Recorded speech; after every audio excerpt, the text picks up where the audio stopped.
പാർലമെൻറ്റിൻ്റെ സമ്മേളനം ആരംഭിക്കുകയാണ്. പാർലമെൻറ്റിൻ്റെ ശീതകാല സമ്മേളനത്തിന് നാളെ തുടക്കമാകുന്നു.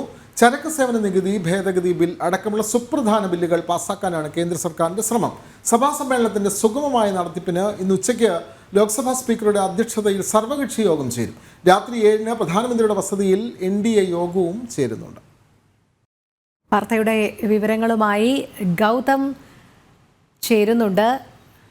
ഗൗതം, നാളെ പാർലമെന്റിന്റെ ശീതകാല സമ്മേളനം ആരംഭിക്കുകയാണ്. എന്തായാലും മഹാരാഷ്ട്രയിലെ മിന്നും വിജയമൊക്കെ തന്നെ ചർച്ചയാകാനുള്ള സാധ്യതയുണ്ട്. അതോടൊപ്പം ഏതെല്ലാം സുപ്രധാന ബില്ലുകളായിരിക്കും ചർച്ച ചെയ്യുക?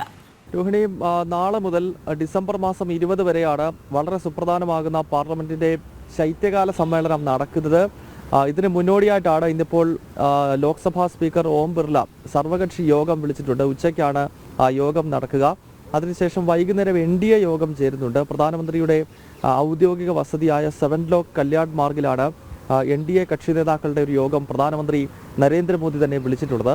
അങ്ങനെ നാളെ മുതൽ അടുത്ത മാസം 20 വരെ നടക്കുന്ന ശൈത്യകാല സമ്മേളനം വിവിധ വിഷയങ്ങൾ പ്രക്ഷുബ്ധമാകുന്നതിനൊപ്പം വളരെ സുപ്രധാനമായ വഖഫ് ബില്ല് ഉൾപ്പെടെ പാസ്സാക്കുവാനാണ് കേന്ദ്ര സർക്കാരിൻ്റെ നീക്കം. കഴിഞ്ഞ മഴക്കാല സമ്മേളനത്തിലാണ് വഖഫ് ബില്ല് കേന്ദ്രം കൊണ്ടുവരുന്നത്.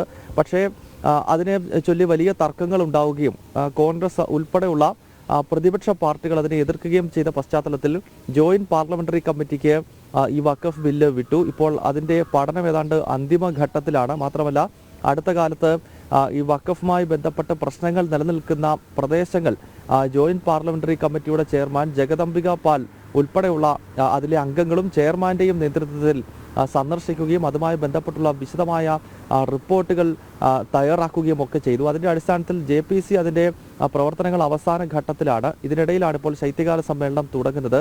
പ്രധാനമന്ത്രി നരേന്ദ്രമോദി ഇന്നലെ BJP ആസ്ഥാനത്ത് പ്രവർത്തകരെ അഭിസംബോധന ചെയ്യുന്ന ഘട്ടത്തിലും വഖഫിനെ രൂക്ഷമായി വിമർശിക്കുന്നുണ്ടായിരുന്നു. BR അംബേദ്കർ രൂപപ്പെടുത്തിയ ഭരണഘടനയിലെങ്ങും തന്നെ വഖഫിനെ പറ്റിയോ അല്ലെങ്കിൽ അതിന് നൽകിയിട്ടുള്ള അമിത അധികാരത്തെ പറ്റിയോ ഒന്നും പറയുന്നില്ല എന്ന് പ്രധാനമന്ത്രി പറയുകയും മുസ്ലിം വോട്ട് ബാങ്കിന് വേണ്ടി കോൺഗ്രസും നെഹ്റു കുടുംബവും രൂപപ്പെടുത്തിയതാണ് ഇത്തരം കാര്യങ്ങൾ എന്ന ഒരു പരോക്ഷമായ വിമർശനവും അദ്ദേഹം നടത്തി. ഈ ശൈത്യകാല സമ്മേളനം തുടങ്ങുന്നതിന് മുന്നോടിയായിട്ടാണ് പ്രധാനമന്ത്രി തന്നെ BJP ആസ്ഥാനത്ത് അതും മഹാരാഷ്ട്രയിലെ തെരഞ്ഞെടുപ്പ് വിജയത്തിന് ശേഷം സംസാരിക്കുമ്പോൾ വഖഫിനെ രൂക്ഷമായി വിമർശിച്ചത് എന്നത് ശ്രദ്ധേയമായിരുന്നു.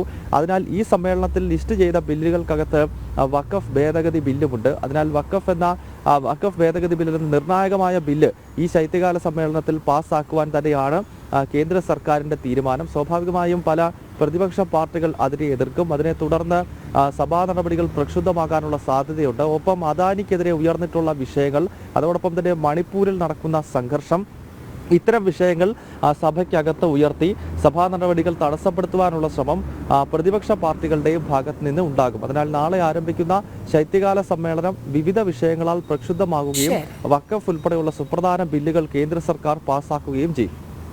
നാളെയാണ് പാർലമെന്റിന്റെ ശൈത്യകാല സമ്മേളനം ആരംഭിക്കുന്നത്. വളരെ സുപ്രധാന ബില്ലുകളാണ് ചർച്ചാ വിഷയമാക്കുന്നതും അവതരിപ്പിക്കുന്നതും പാസ്സാക്കുന്നതും. ഗൗതമാണ് വിവരങ്ങൾ നൽകിയത്.